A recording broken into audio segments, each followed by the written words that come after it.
Naturally मुस्लिम league नून और peoples party ने मौजूदा हुकूमत की 3 साल कारकर्दगी को गैर तसल्ली बख्श करार दिया, तो लिहाजा हम उनसे ज़रा सुनना भी चाहेंगे कि कोई तो उनको सिल्वर लाइनिंग नज़र आई होगी या शायद बिल्कुल नहीं आई। रहनुमा मुस्लिम लीग नून मोहम्मद ज़ुबैर हमारे साथ हैं। मोहम्मद ज़ुबैर साहब, सबसे पहले तो तहरीक इंसाफ ने अपनी 3 साल हुकूमत का एक बड़ा जश्न मनाया है, बड़ी ज़बरदस्त किस्म की उन्होंने तकरीब की है, अपने मनसूबे बताए हैं। तो आप सियासी मुखालिफ तो हैं, लेकिन फिर भी कुछ तो ऐसा होगा जो इस हुकूमत ने आपके हिसाब से अच्छा किया होगा। तो आपको कोई एक चीज़ भी काबिल तारीफ लगी है तो प्लीज़ हमसे शेयर कीजिए।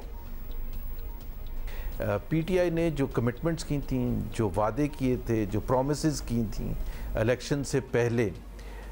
उसके हवाले से उसको जज किया जाएगा।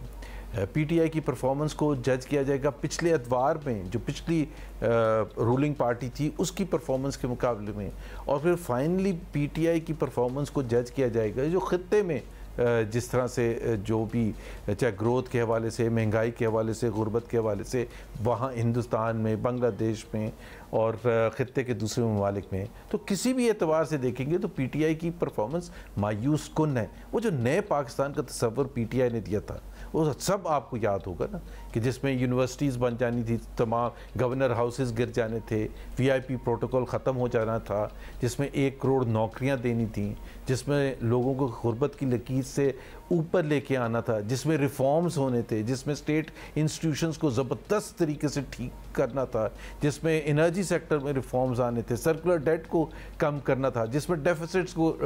कम करना था। तो किसी भी लिहाज से देख लें कि अगर आपने ये कहा था कि 1 करोड़ नौकरियां देंगे तो उस हिसाब से 60 लाख दे चुके होनी चाहिए थी, लेकिन पता ये चला कि 60 लाख जा चुकी हैं नौकरियां। 50 लाख घर बनाने का वादा किया गया था, तो 50 लाख घर में से 2000 घर भी नहीं बने, और इसी तरह से 2 करोड़ लोगों को गुर्बत की लकीर से नीचे धकेल दिया गया है। पाकिस्तान में टैक्स के हवाले से इतनी मायूस कुन परफॉर्मेंस पिछले 25 साल में कभी नहीं थी, और पाकिस्तान में महंगाई कभी इतनी ज़्यादा पिछले 20-25 साल में इतनी ज़्यादा नहीं थी। पाकिस्तान में बेरोज़गारी इतनी ज़्यादा कभी नहीं थी। अच्छा ज़ुबैर साहब, चूँकि आप कह रहे हैं कि जनाब जो उनके इंतखाबी मंशूर और इंतखाबी वादे थे उससे वो कोसों दूर हैं, इसलिए आपको कोई एक भी चीज़ ऐसी काबिल ज़िक्र नहीं लगी जिसका हमने आपसे पूछा, लेकिन सियासी जो तज्ज़ियाकार हैं वो इमरान खान साहब का बतौर वज़ीर आज़म इस दफ्तर में 3 साल पूरे कर जाना, इसको भी एक अचीवमेंट समझते हैं, और इसे तहरीक इंसाफ की कामयाबी से ज़्यादा निकम्मी अपोजिशन को इसका ज़िम्मेदार ठहराते हैं। वुड यू एग्री कि इसमें उनकी कामयाबी कम और अपोजिशन की नाकामी ज़्यादा है? नहीं, मेरा ख्याल है ये तो कोई तारीफ़ नहीं है। मैं आपको याद दिला दूं कि पाकिस्तान में 2008 में जब इलेक्शंस हुए और उसके नतीजे में पीपल्स पार्टी आई तो उन्होंने पूरे 5 साल मुकम्मल किए थे, और फिर 2013 में PMLN की हुकूमत आई, उन्होंने पूरे 5 साल मुकम्मल किए थे, और ये एक अच्छा सिलसिला है। ये इसमें हमें कोई ख़राबी नहीं नज़र आती कि सस्टेन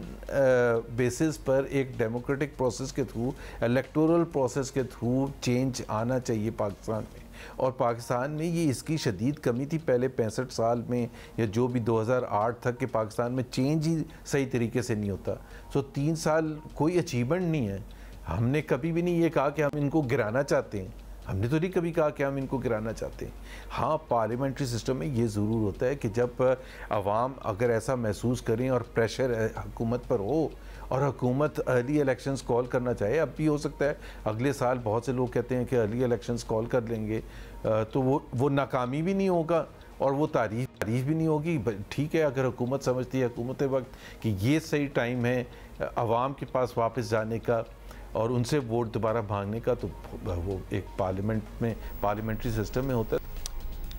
चलिए जी, thank you so much. Opposition का हमने मौक़िफ़ ले लिया, हुकूमती मौक़िफ़ आपने कल सुन लिया था तकरीब में वज़ीर आज़म की। ये बहस तो चलती रहेगी, ज़ाहिर है कि हम क्या एक्सपेक्ट करें कि अपोजिशन ये मान ले कि हाँ जी, ये मौजूदा हुकूमत जो भी है चाहे उसने बड़ा अच्छा परफॉर्म किया है, ऐसा तो होने वाला है।